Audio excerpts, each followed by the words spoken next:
आज तक ना राजनीति में इन्वॉल्व हुआ हूं, ना अब हूं, और ना इसके आगे मैं कभी राजनीति से प्रेरित हुआ हूं, ना रहूंगा। 3 साल से इस प्रकार आरोप उन्होंने आज तक नहीं लगाया था। आज अचानक उनकी मानसिक स्थिति क्या हो गई, क्या उनके साथ हुआ, क्या ऐसी घटना हुई, क्या उनकी फ्रस्ट्रेशन थी, क्या मेंटल इंस्टेबिलिटी थी कि जिस कारण से उन्होंने अचानक से मेरे ऊपर इस प्रकार का वार किया। ये बातें जब मुझे नोटिस में आई कि इस प्रकार से ऑफिसर से एक्सटॉर्शन की जा रही है, ट्रांसफर में इस प्रकार का एक रैकेट चल रहा है पैसे के डिमांड का, तो और धंधों से भी वसूली की जा रही है, तो मैंने ये बात तुरंत जाके उस समय honourable CM Shri Uddhav Thackeray, NCP के अध्यक्ष श्री शरद पवार, कुछ वरिष्ठ मंत्री जैसे जयंत पाटिल साहब और लोगों के मैंने नोटिस में लाई थी। पहले ऑनरेबल सीएम साहब के नोटिस में लाऊं, और उस पर भी जब मुझे कुछ रिस्पांस नहीं मिला तो मैंने न्यायालय के दरवाजे मैंने खटखटाए। मैं ऑनरेबल हाई कोर्ट गया, उसके ऑनरेबल सुप्रीम कोर्ट अप्रोच करा। जो मेरे आरोप थे वो सच्चे पाए गए, उसके बाद गुनाह दाखिल हुआ।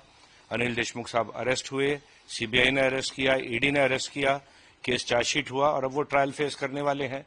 एविडेंस उनकी सामने जो चार्जशीट में है, इट्स अ पब्लिक डॉक्यूमेंट, सभी के लिए देखने के लिए उपलब्ध है कि किस प्रकार की एविडेंस उनके सामने, उनकी मैल प्रैक्टिसेस के बारे में सामने आई। जो मेरे आरोप थे वो तो मेरे सिर्फ मुंबई तक लिमिटेड थे। उनका मुंबई का टारगेट ही उनका 100 करोड़ था। बाकी राज्य से उनका जो क्या टारगेट था वो भी अभी सामने नहीं आया, और कितने लोगों पे किस प्रकार का इन्होंने एक्सटॉर्शन किया, अत्याचार किया, अभी तो 10-20% ही सामने आया है। पूरे इनकी जो मैल प्रैक्टिस थी वो तो अभी तक सामने नहीं आई है। अर्बन लैंड सीलिंग का केस, थाने का पुराना केस का इन्वेस्टिगेशन चल रहा था, उसमें संजय पांडे के माध्यम से उसमें ऐसी इंस्ट्रक्शंस थी कि किसी प्रकार से श्री फडणवीस को और मेरे को उस केस में घसीटा जाए, हमको इन्वॉल्व किया जाए। उस केस के तत्कालीन आईओ सरदार पाटिल को कि उसमें उस समय जो सरकार का हिस्सा थे, प्रेजेंट अभी के माननीय मुख्यमंत्री श्री एकनाथ शिंदे को भी उस केस में घसीटा जाए, उनको अरेस्ट किया जाए।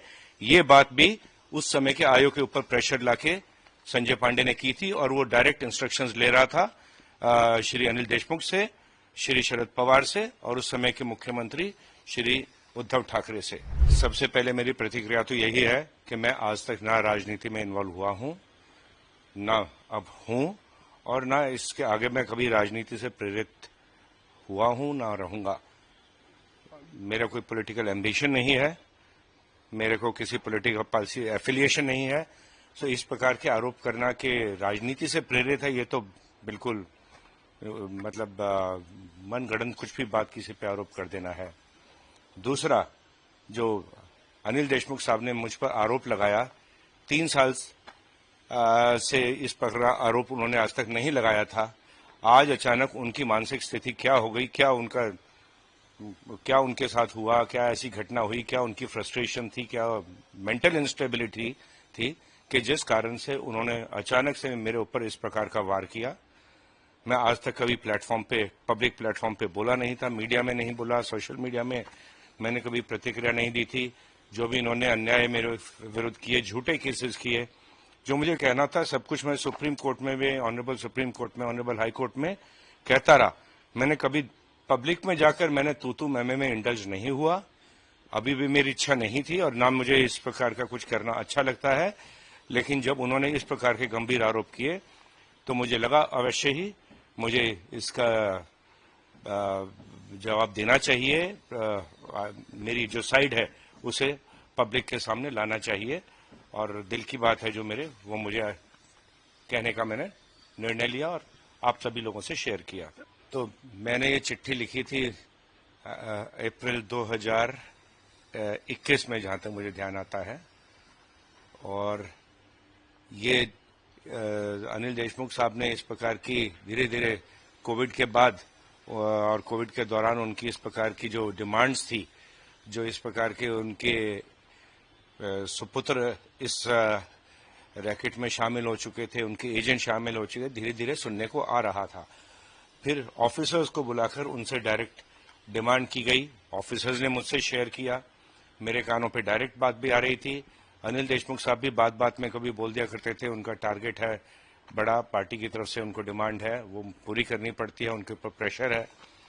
तो इस प्रकार की बातें हो रही थी, और मैंने ये बातें जब मुझे नोटिस में आई कि इस प्रकार से ऑफिसर से एक्सटॉर्शन की जा रही है, ट्रांसफर में इस प्रकार का एक रैकेट चल रहा है पैसे के डिमांड का, तो और धंधों से भी वसूली की जा रही है, तो मैंने ये बात तुरंत जाके उस समय honourable CM Shri Uddhav Thackeray, NCP के अध्यक्ष श्री शरद पवार, कुछ वरिष्ठ मंत्री जैसे जयंत पाटिल साहब और लोगों के मैंने नोटिस में लाई थी। और एक बार नहीं, एक से ज्यादा बार मिला था मैं।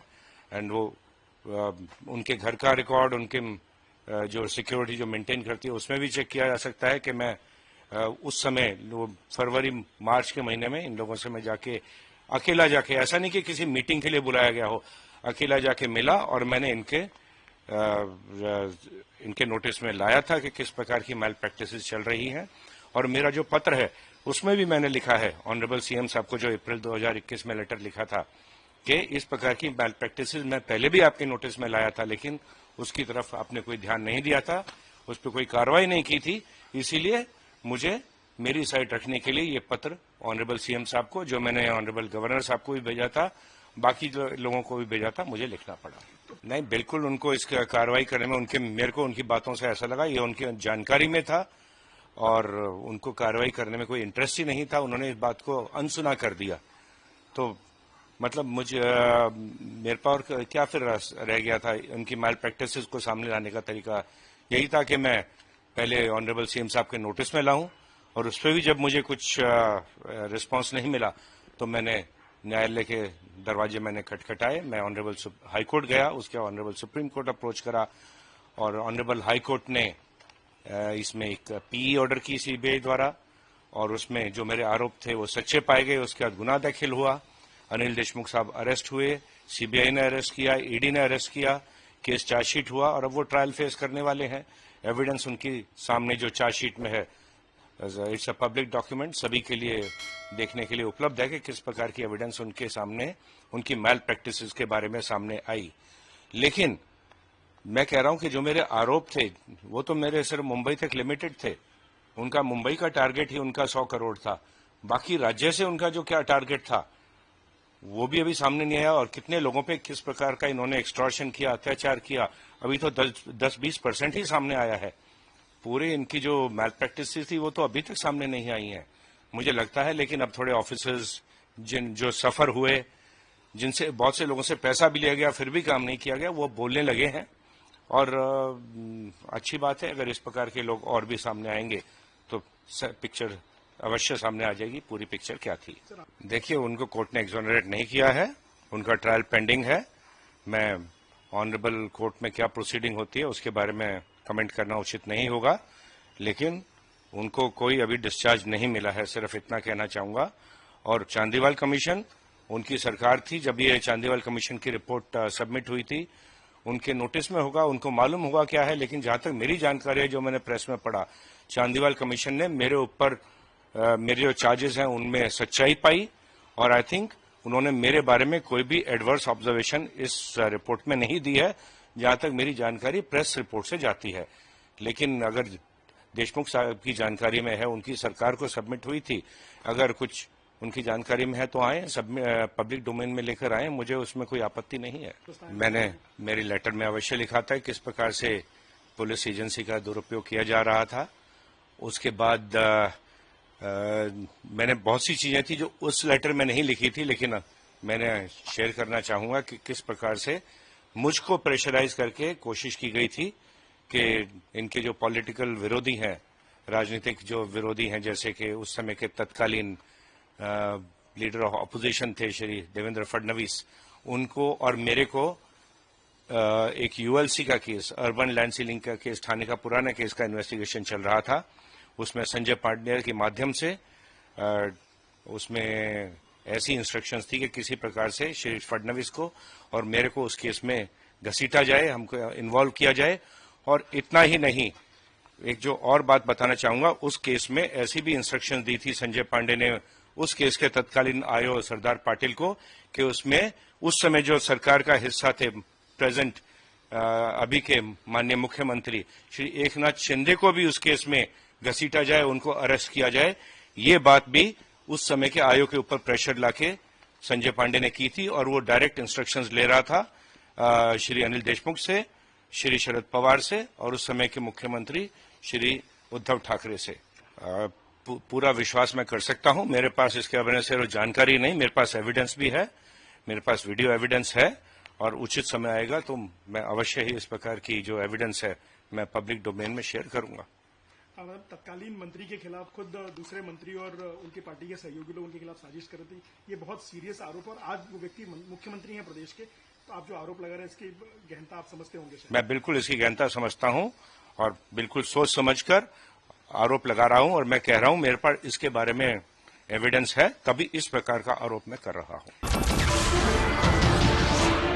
नमस्कार, मैं हूं मानक गुप्ता।